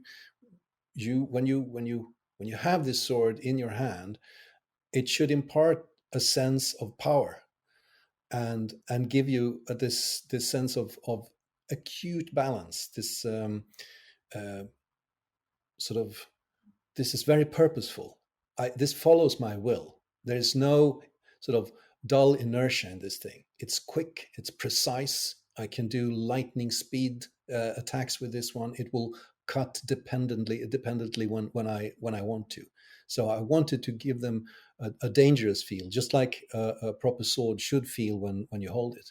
So I felt that apart from the visual, the aesthetics of the sword, I felt that the balance and the heft, the feel of them should be as real as possible, so the actors can build something with that, and perhaps be reinforced, hopefully, in their acting with that kind of sword. And they really did. I mean, I was going to ask you, were you guys there when like when Matt Smith got to hold Little Sister the first time, like when he got a hold of it? What was that like? Yeah, I mean, sadly Peter was not COVID. I'm so sorry. And everything. But yeah, it was really cool because Matt's I wish I could have seen that. Matt's first instinct was, does it have to be this long? And I was like, yes, it does. And because I think, I mean, I actually don't know that he'd ever, done a sword roll before. Forgive me. Were the length descriptions of it was Little Sister described as longer? I don't remember. Dark Sister. Dark Sister. Sorry. Little Sister doesn't have as intimidating. The older sister. Well, I don't know, certain little sisters. But anyway, sorry, Dark Sister. Was it described as longer, or was that something you guys kind of came up with as you were playing with the concept of it would have been her sword originally? Was that like how much was you guys, how much is sort of said somewhere? Again, I know there's some pieces of description. I think Dark Sister is described less than Blackfyre. Blackfyre was definitely described as a beefy two-handed sword. I don't think they quite called it a great sword because there are a lot of Valyrian great swords. So you had some room to extrapolate and play with it, design completely. So that's wonderful. That's wonderful. And who would this person have been? But yeah, I was there when when Matt first drew it out, and it was funny because we were around a bunch of film people, people that handle props and things all the time, and oh, cool, whatever. Everybody that the room stilled when Dark Sister and Blackfyre came out, because you don't usually see things that are made to quite that level of finish and quality, and everybody could instantly tell that this was different than a typical movie prop, and so much thinking and artistry had gone into it. And I think it had the intended effect, which is there are tons of props in this show. These feel actually like artifacts that were pulled out of Westeros and brought to set, and just like what Peter Jackson tried to do with Lord of the Rings. And I think the Peter Lyon swords, they don't feel like film props. They feel like real swords that were brought over to help make tell a story on film. And that's ultimately what I wanted, and Peter amazingly delivered. I mean, obviously we found exactly the right guy to do this job. Yeah, so it was really sorry. Yeah, no, I was just going to ask about the sort of practical nuts and bolts of how you actually, because you had to, yes, these are swords, but you had to modify quite a bit your process in terms of how these things were made, because respecting first of all the need to have Valyrian steel, which was a challenge, which you can describe. Well, you sort of have to make a steel that doesn't exist, or at least make it look like something that isn't quite earthly, which is and then you have to make something that can survive filming, and you have to make something that's safe, safe for the actors and for the crew to have to use and have on set. So, Peter, can you just talk a little bit about the actual making of these things? Yes, I'd love to. So, just press the stop button because this can be long-winded. Oh no, our fans they're ready. So, the steel, of course, Valyrian steel. That's at the core of it. Normally, when I make patterned blades, I forge weld, I pattern weld steel of different alloy content, and then you can etch it to bring out the pattern. And this allows you to manipulate the number of layers and how they come out in the final blade. Quite you can plan it quite carefully. Well, Peter, can you just talk about, don't skip over, because people are probably more coming to this as movie prop people versus swords people, but can you just say what pattern welded steel, patterned steel is? Yeah, I mean, most people know that the katana has 1 million layers, and that's why it can cut a car in 2 pieces. And that's a little bit away from actuality, but certain cars. So it's in ancient times in Japan, but also in Europe, when you make steel, you have to the original material is full of slag and rather heterogeneous and has an uneven carbon content. And to get a material that is resilient and performs the way you want to, you have to basically you have to deal with it like dough. You have to fold it over and forge it and fold it and forge it many times. And by each time you forge out some of the slag and you even out carbon content, and it becomes a more homogeneous material. This is what you have to do in historical times, just about in any culture that uses iron. You don't cast it, you forge it, and that's part of the process. So an effect of that is that the many foldings leave a trace in the structure, and you can use this to aesthetic effect. In Japan, you take that and bring it out with careful polishing. In Europe, you would etch it with vinegar or some other kind of mild acid, and that brings out the pattern in the polished blade. So and the repeated forging and folding is called, you forge it together. It's welding, fire welding, forge welding. So that's why the process is called pattern welding, because you create the pattern through a repeated process of welding. Popularly today, this kind of steel is called Damascus steel, which is really confusing and not really a good name. So I prefer to call it pattern welded steel. And that's what George was referring to when he talked about Valyrian steel and the pools and the ripples, and it looked like, a wood grain or like an oil, like oil dancing on water, and it's all these things that you get. But we'll post pictures on the feed. But when you look at Valyrian steel up close, you can see that it's not just a monosteel. It looks like you've cleaved a steel tree down the grain, and you end up with this beautiful these patterns and pools of different grains. Yeah, so, ripples and dots and striations down the blade. Yeah, and it's beautiful. The problem with this kind of steel that I use is that it's a bit sensitive to touch, because if it's not waxed or oiled and you get a fingerprint on it, that will turn into a rust bloom if left unattended. That's not so much a problem if you own such a sword, because you take care of it and you look after it, and I mean, that's really not such a problem. But if you have a sword on that is a part of a filmmaking, you can't really take for granted that it's going to be able to be subject to that kind of care and attention. You can very easily imagine that you have some blood on it and it's left on the table until after lunch. And then all of a sudden, something has happened to the pattern.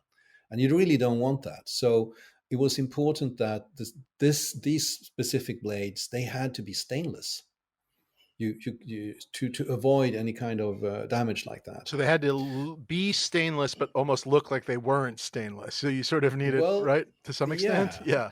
The thing is that not very far from where I live, there is a company called Damasteel that actually makes Valyrian steel. It's a stainless patterned steel, and they made it from really space age powder metallurgy methods. It's a very involved and complex method, and it results in a steel with rather surprising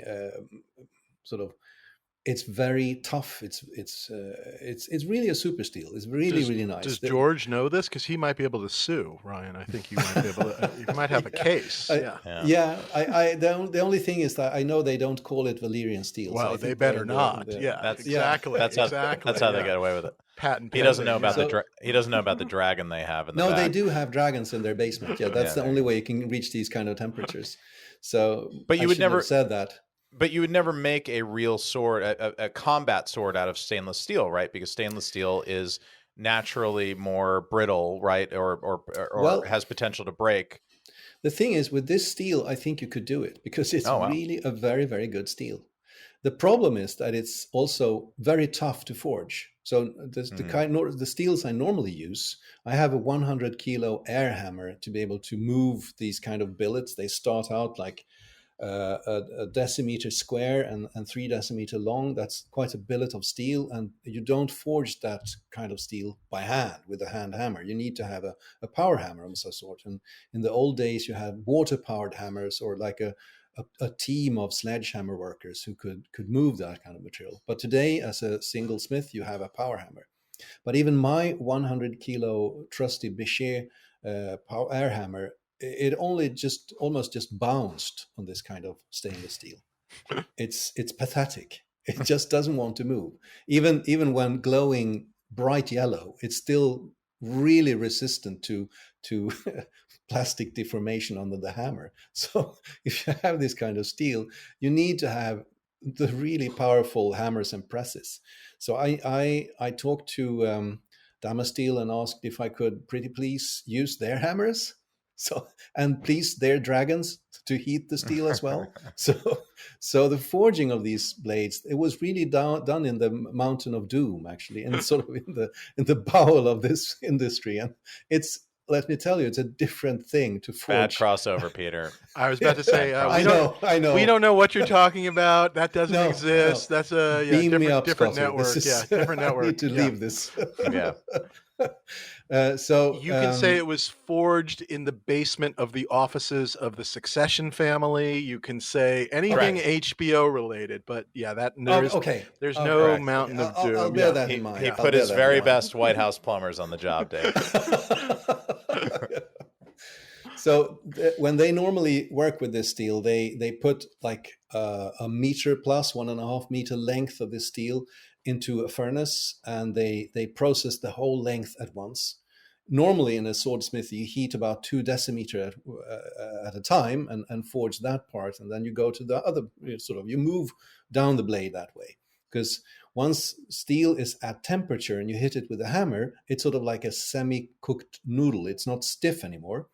So if you forge a 1 meter long piece of steel under the hammer, the part that is not between the dies of the hammer, it will take up the recoil and turn into something that looks like a corkscrew on acid. It's something very uncontrolled. It's like the tail of a dragon. So, and you have a tremendous radiant heat from this 1 meter long piece of steel that is 1100 centigrades hot. Wow. It's really not optimal sword forge method, but it's possible, it's doable. And finally, after a couple of days of interesting forging, the blades were forged and heat treated. But that's very much thanks to Damasteel, who supplied the Valyrian steel in this case, and also let me have the room in their smithy. Otherwise, it would have been very difficult to do this. And you mentioned gold and silver. So is that part? Mm-hmm. Where does that come in, or when does that's in the hilts? That's in the hilt. So if you imagine once the blade is the blade, that's the steel, yes. That's its own thing, and then the gold. Yeah. Okay. So once the blade is forged and heat treated, you have a couple of days or weeks rather of grinding and polishing to prepare it for the etching. But even before you etch it, you have to work on the hilt, because there might be scratches and changes and fitting to be done. So you want to leave the final etching to the very last. But most of the time is actually spent on all that little fiddly surface work with the files and the stones and the emery papers. And the hilt parts are forged, and you carve originals in wax or wood. And from these you make the molds, and you pour the silver, and you put the silver parts together, and you gild them with gold paste, 14 karat gold paste. So there's quite a bit of these precious materials invested in these swords, because again, you want them to have the proper gleam. If there is a close-up, if there is slanting light, they should look like old precious heirlooms and artifacts. That's very important. And they do, and they're gorgeous. They're incredible. No, I mean, this is why Discovery has so much debt, apparently, is all the gold and the silver in these hilts. Yes, I think I finally got to the bottom of this whole thing that's going on. Yeah. Yeah. With the etching, what's going on with the etching? Like, what are we etching? What are we doing on the etching? Well, normally with the carbon steels I use, I can etch in very strong vinegar, like 12% vinegar. That's fine. And after some 3 or 4 hours, you have a very deep and nice and crisp etch. But the stainless steel, of course, demands heavier stuff, which is close to like the dragon's poison or hydrochloric acid. So I was going to say, yes. Does it take an So acid? this is like a strong industry, like 30% acid. Which is it's really nasty stuff. That's what's bringing out the real contrast in the different steels, the different patterns in the blade. Because when you first made the blade, it actually unless you're looking at it directly up close, you actually can't see the pattern in it. And what the etching does is I don't know what it's doing chemically, but the etching is actually revealing the grain pattern in in the blade, and making it different colors and reflect differently. And it actually creates you can feel it, because when they cast when Tim, our armorer, casts the rubber, the stunt fighting ones off of the heroes, the pattern welding was actually cast into the blades. Oh, you got sort of an imprint. Yeah, because you can feel it as you run your finger over it. You can feel there's a texture to it, so it actually casts in. Anyway, so sorry, Peter. Go ahead. No. So that was very good, because I knew there had to be molds made from these swords. They had to be copied and made in several examples. They had to be dismountable, so you have to be able to take them apart and to make the molding easier, which is also a little bit of a depart from what I normally do, but you can absolutely do that, and you hide the threads in decorative domes and rivets. So, but the etching, what it does is it eats away one of the two steels that makes up the blade. So there are two stainless alloys. It's just that one is more stainless than the other. So when you put it in acid, the little bit less acid stainless one will be eaten away, and that will darken. And if you leave it long enough in the acid bath, you can get a topographic etch, one that you can see visually, and you feel it with your fingernail. And I'm happy to hear that it actually helped with the molding. That was intentional. Yeah, well, I think it made the making of the what you would call the replicas, but the making of the other props, the backup props, easier for Tim. So because hey, Ryan, really quickly. Oh, sorry, go ahead. Oh, well, I was going to say at the end of this, poor Tim Lewis had to go and then recreate these things, because it's a movie prop, so you can't just have one of them. So Tim made there's one hero. That was the one question I feel like our prop audience wants to know. So in terms of the steel, like the one, there's one of each, Peter, that you made. That's where we started with this thing. Yeah. There's one Dark Sister and one Blackfyre made for the movie, one each of steel that I made.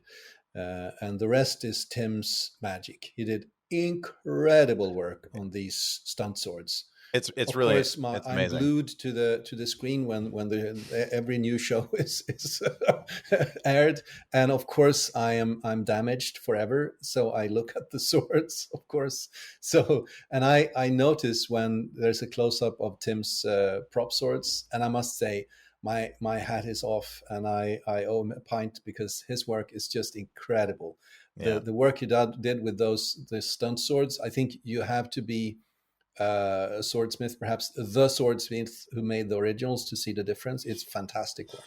Yeah, so there's the AA hero, the ones that Peter made, which are the the up close heroes. You would never use them, where they could hit another actor or anything like that, because they're big and heavy, and even though they're not sharp because of what they are, they're still pointy. Dangerous. They're still big, long, heavy, pointy things. Yes, correct. And they need to look that way in order to look like a sword. So what Tim of course made rubber versions of all of these, which are kind of it's a cast. It's really well made. I mean, you hear rubber and you think of this flimsy thing, but they're hand painted. They're really well made, and they look, until on close inspection or in close up, on camera, they actually look just like the real sword. But then he also made backup, what I would call hero versions of what Peter made, just out of aluminum, which is the material that Tim works in to keep the swords safer and also easier to just kind of stamp out. It's easier to mold and just make multiples of. So there's Peter's version, and then there are these aluminum versions that Tim made, probably, I don't know, say 3 of for each sword. And then there's a whole bunch of rubbers used for stunts and combat and all that to back it up. But the heroes that Tim made are gorgeous. And he had to. I remember walking into the shop, and I told you this story, Peter, when those poor bastards in the armory department were having to recreate Peter's pattern weld pattern on these aluminum blades, because they had to do it the same way. So Tim covered the blade with a vinyl, basically a vinyl decal that completely covers the blade, and then he goes in with little chisels and carves out each grain by hand, one by one, to recreate the pattern. And then they put, with the vinyl sticker on, they put it into an acid bath. It eats in, and then it recreates the same effect. And then you have to peel away the vinyl at the end. It's called weeding, the process. And it's the vinyl is this bright green sticker. So I went in there. There were like 3 people working on both of them, and they hated me. I mean, just they just, it was because it took, I think it took multiple 8-hour work days per side of each blade, and they had to do like 3 of them for each. So I'm not surprised. It was a process. Yeah, I think I was some part in their dark thoughts as well. I must say, I'm sorry. I thought it could be transferred with some kind of photographic process but to see someone hand carve that pattern, oh my.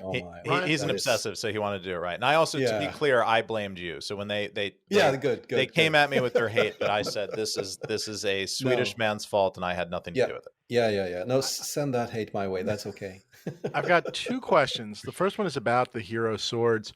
Ryan, when you guys have those on the set and you're pulling them out, like when the camera sees them, do you guys like light for them? Do you like well, sometimes will there be like a, let's make sure the light is, you know what I mean? Like so that the light hits it in that certain way kind of a thing? Like, is that something you're conscious of trying to kind of give it anything extra, or to make sure the grain is seen, or, you know what I mean? Is there any extra theory when you guys are like shooting?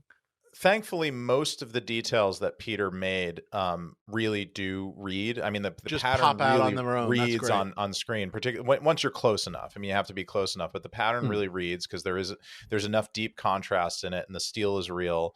And it's actually interesting because much of our lighting on set is, of course, firelight and candle and witches' fingers and torches and things like that.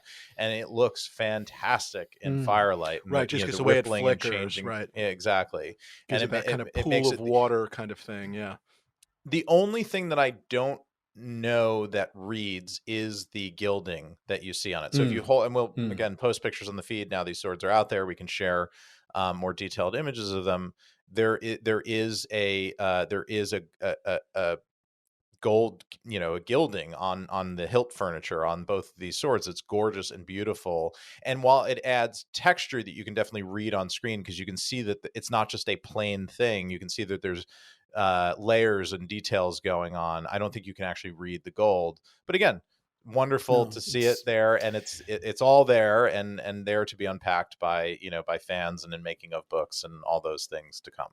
Yeah, it's definitely a subtle effect, and I think it was something that I added it in the hope that, as if a sword glides past the screen or in front of the camera in a close up, it would catch this, and it would add another level of interest for these designs. This is actually the same that you can see with historical swords, that some aspects of these things in the decoration and the aesthetics of them can only be appreciated by someone who actually holds the sword.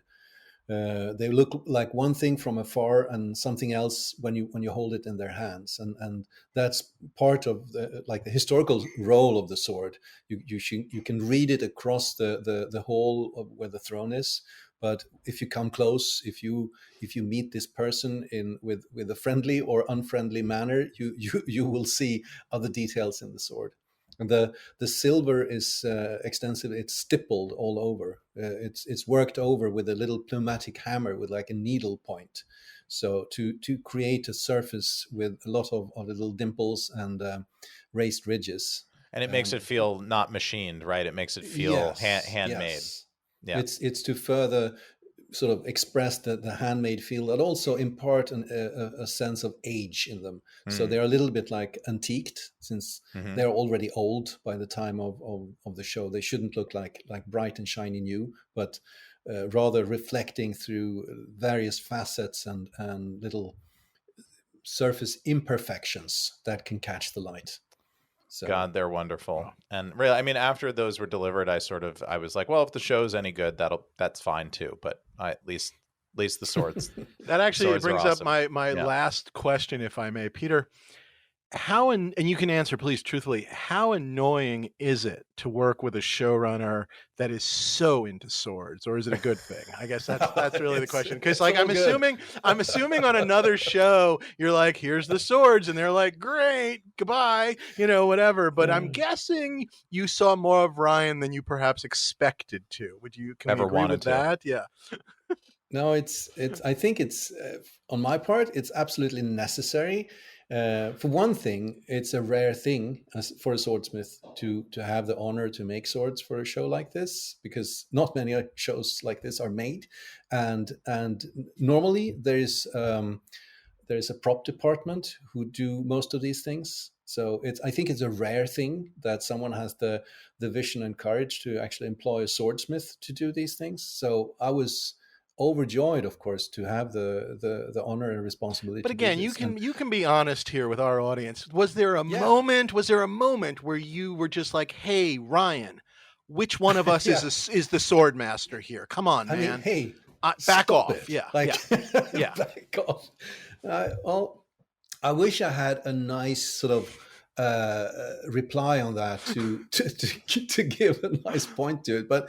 To mock me. The boring truth is that it was really enjoyable, because we are both sword nerds of the worst kind, and as you know, you can only more is more when you're in that territory. So you can get lost in it, and there's no end to it, and that's part of the joy.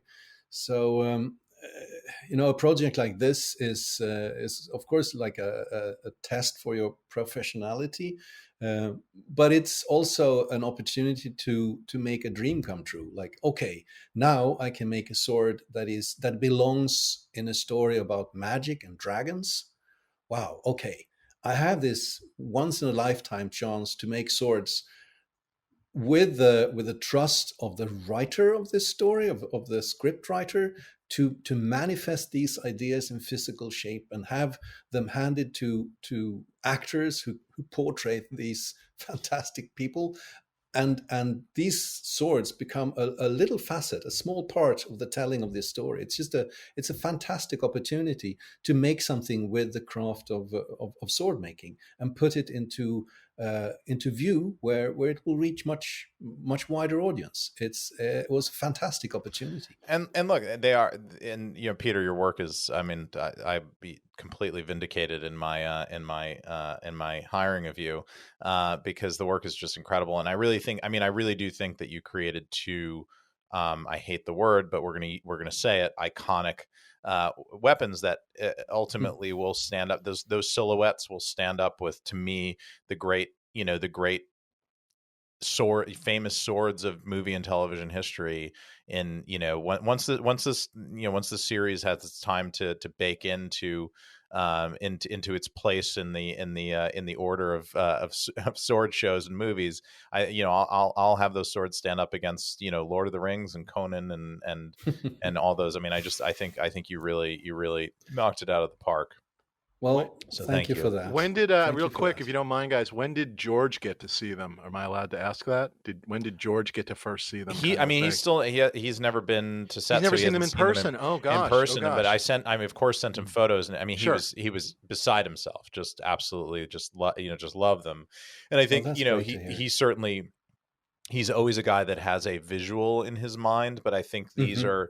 Whatever that was, I think these kind of quickly replaced it. He was incredibly complimentary about it, and excited, because I think though Ice and Longclaw and some of the others from the original series are famous, to me, Valyrian Steel began with Old Valyria, and that was House Targaryen. So these swords, even though they're the new ones, are to me the most important ones, and I just say that as the creator of the show and as the patron behind their making.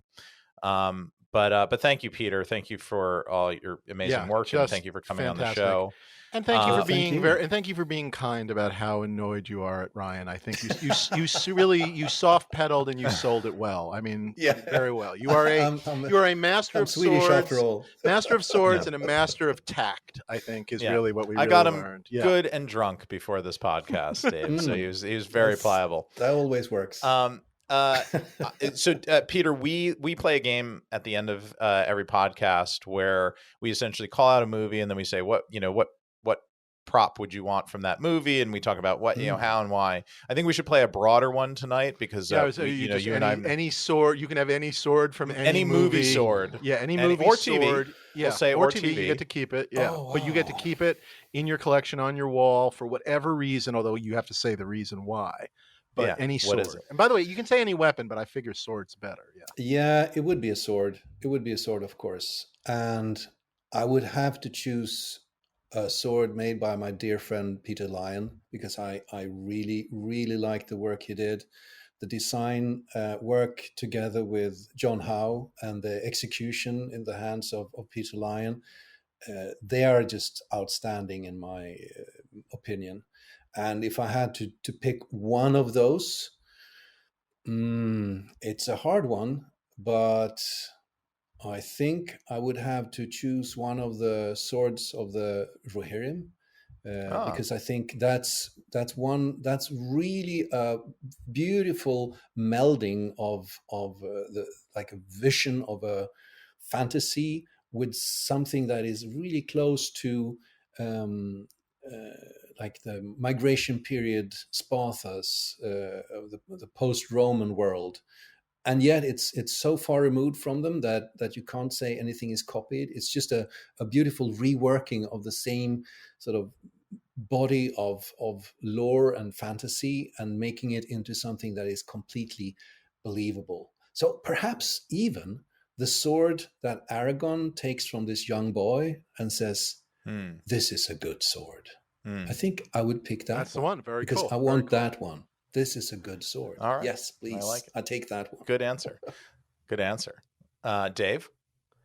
Mine's boring. I'm sure it's like sword-wise. I don't know if it's as interesting. Mine is more from a movie standpoint than the sword-making standpoint, which is I got to have Excalibur from Excalibur, I guess. All right. I just had to have a sword. And it's like a bad, good answer. I don't know what else to say, but it's just that movie for me, and again, I would take any sword from Lord of the Rings. By the way, I would take the swords from your guys' show. You know what I mean? It's like they would be incredible.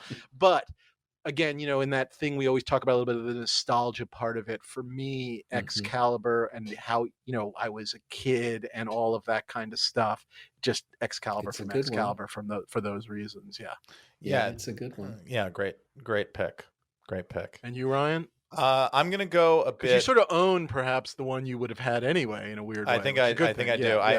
I own Conan's Atlantean, Peter, from the original 1982 film. I actually have the father's sword too, the master's sword, the one that his dad is forging at the beginning of the film, which you can see down here in the lower display case. Made by Jody Sampson. Yes, correct. That's one of the. He worked at Albion Studios. I always spent time with him when I was visiting. He did. Oh, that's fantastic! I didn't realize you guys had crossed. Oh, wow. Oh yeah, absolutely. He was a fantastic person. I meant to call it out earlier. We kind of moved on, but anybody who's interested, go to albionarmors.com. You can see Peter's work. And you can also go to filmswords.com, which is a sub-site at Albion where they actually make hero versions of both Conan's sword and his father's sword. And if you can't have the real thing, and these aren't cheap, but they're certainly much cheaper than the real movie prop, man, are they just fantastic. They are like amongst the best replicas ever built. Just amazing. Great. Go check it out. So I was going to, so I'm going to go a little left field because we have talked a lot about swords on the show. Toshiro Mifune. Kurosawa. Give me his katana from Seven Samurai. Yes, the Nodashi. Yeah, that's right. Yes, the two-handed. Yeah. Nodashi, right? Is it's the giant, the great sword of katanas, right? Oh yes. Yeah. Goosebumps. Yeah. I wonder if that survives anywhere. I wonder if anybody has that thing. Or I wonder if they even thought about it to keep. You know, again, it's one of those things. But but that's it. But and then follow-up question, because we just have to really quickly. And Ryan, it's really a question for you. You at the show has an incredible run. It ends after it ends after however many years you guys want it to end from, and you and George are there, and it's like, well, I want to keep one and you want to keep one, but he lets you pick first. Which one are you? Which Valyrian sword are you keeping if the opportunity arises? But George gets one, you get one. You have to only pick one. Which one are you taking? It's got to be Dark Sister. Wow. Okay. Yeah, it's got to be Dark Sister. I love the design, but I also for me, the writing of Daemon. Now, of course, I love writing for everybody, but for me, the writing of Daemon at the beginning, before anybody was cast, when the show was the show, was so important to get right. And I lived in his head, which is a scary place to be. And that sword was just so part of his personality that I think I don't know. I feel like it's become a little bit of a part of me. So Dark Sister. Very cool. Yeah. All righty. Thank you, Peter, for joining us. Yeah. Really appreciate Thank you for having me. This was great fun. So please subscribe, rate us 5 stars. Download us, follow us on YouTube, do all those things. Follow us on social media. Follow us and download us, or not download us, but follow us on YouTube. Tell people to follow us on YouTube. We want to get our subscriptions up. Follow us on all the social media at Props Podcast on all of the good social media, and maybe even some of the bad social media. Truth.com podcast. Now on Truth.com. Yeah, no, is Truth. That the one? Yeah, exactly. Yeah. That's less about props, more about election fraud, but still at Props Podcast, Truth. But no, we are on all the sites, whatever. And by the way, write us, please. Let us know. I guess many things. Let us know how tired you thought Ryan looked at the end of episodes of House of the Dragon. Yep. Tell us. I'd love to know what your favorite prop is. What did you think of my leather jacket? Do you think I wear that leather jacket like it. too much? It reminded me a little bit of the what is it? The War of the Worlds Tom Cruise leather jacket in a good way. In a good way. Yeah, okay. No, in a good way. But please write us. I would love to know what's your favorite prop from House of the Dragon. I'd love to know what people think your favorite prop is.